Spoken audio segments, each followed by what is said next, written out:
نعرہ حمد مبارک ہے تو اے باپ آسمان اور زمین کے خداوند کہ تو نے بادشاہت کے راز محض چھوٹوں پر ظاہر کیے ہیں۔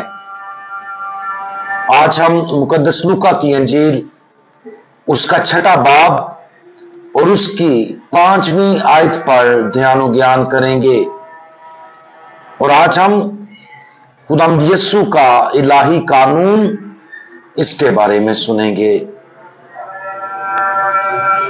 پھر اس نے ان سے کہا کہ ابن انسان سبت کا بھی مالک ہے۔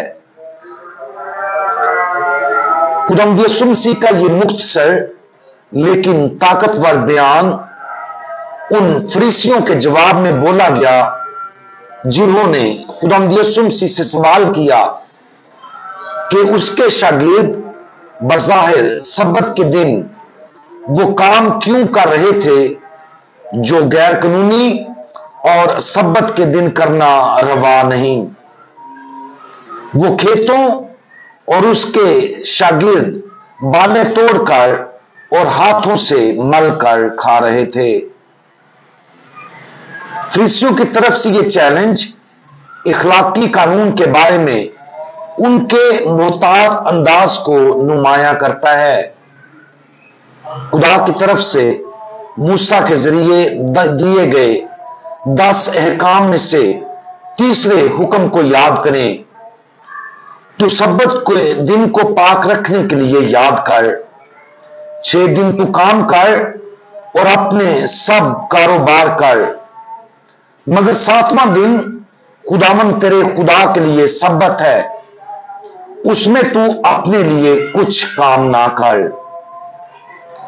اس حکم سے فریسیوں نے ایک پیچیدہ تفسیر تیار کی تھی جو اس بارے میں بڑی تفصیل سے بیان کرتی ہے کہ فریسیوں کے نزدیک سبت کے دن کس کس قسم کا کام کرنا منع تھا۔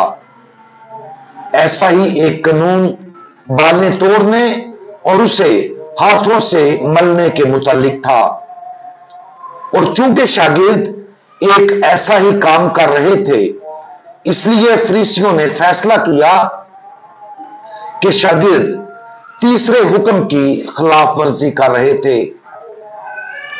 خدا کے قوانین جس حالت میں خدا کی طرف سے دیے گئے تھے ان پر مکمل طور پر عمل کرنا ضروری ہے۔ اس کا الہی قانون ہمیں تازگی بخشتا ہے، ہمیں زندہ رکھتا اور ہمیں اس کے ساتھ اتحاد میں رہنے کے قابل بناتا ہے۔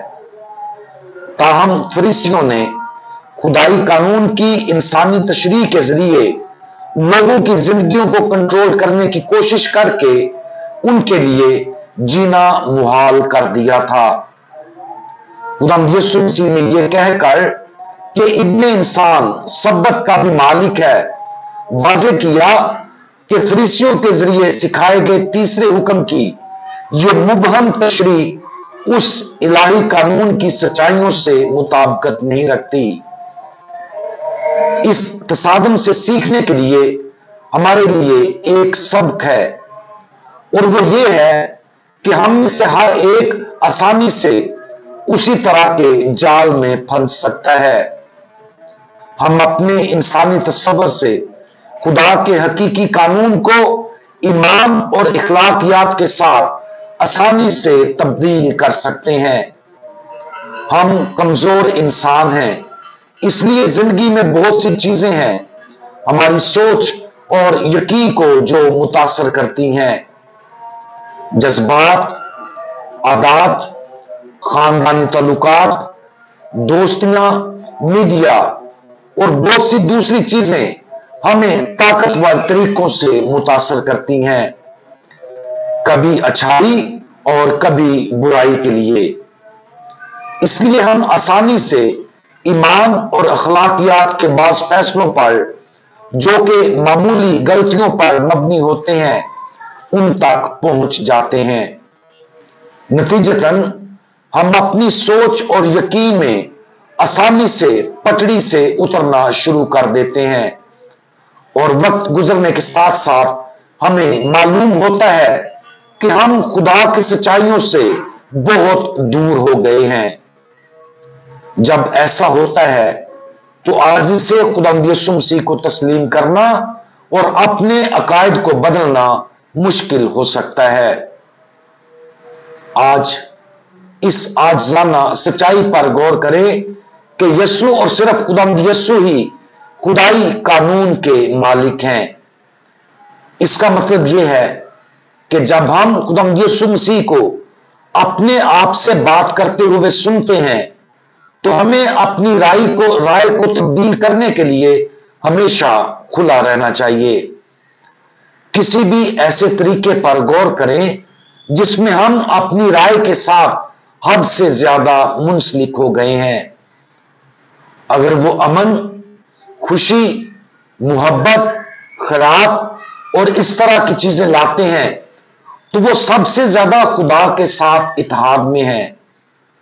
اگر وہ بوجھل، الجھن، تنازع یا مایوسی کا سبب ہے تو ہمیں پیچھے ہٹنے اور عاجزی کے ساتھ ان عقائد پر نظر ثانی کرنے کی ضرورت پڑ سکتی ہے تاکہ وہ جو سب کا خداوند ہے ہمیں اپنا الہی قانون زیادہ واضح طور پر بیان کر سکے۔ ہم دعا مانگیں۔ تمام سچائیوں کے مالک خداوند، آپ اور صرف آپ ہی ہماری زندگی کے رہنما ہیں۔ آپ اور صرف آپ ہی راہ، حق اور زندگی ہیں۔ ہماری مدد اور رہنمائی فرمائیں تاکہ ہم اپنے ایمان اور اعتقادات میں اپنی غلطیوں کو پہچان سکیں اور صرف آپ اکیلے کو رہنما مانتے ہوئے آپ کے الہی قانون کی طرف رجوع کر سکیں۔ خداوند یسوع مسیح، ہمارا بھروسہ آپ پر ہے۔ آمین۔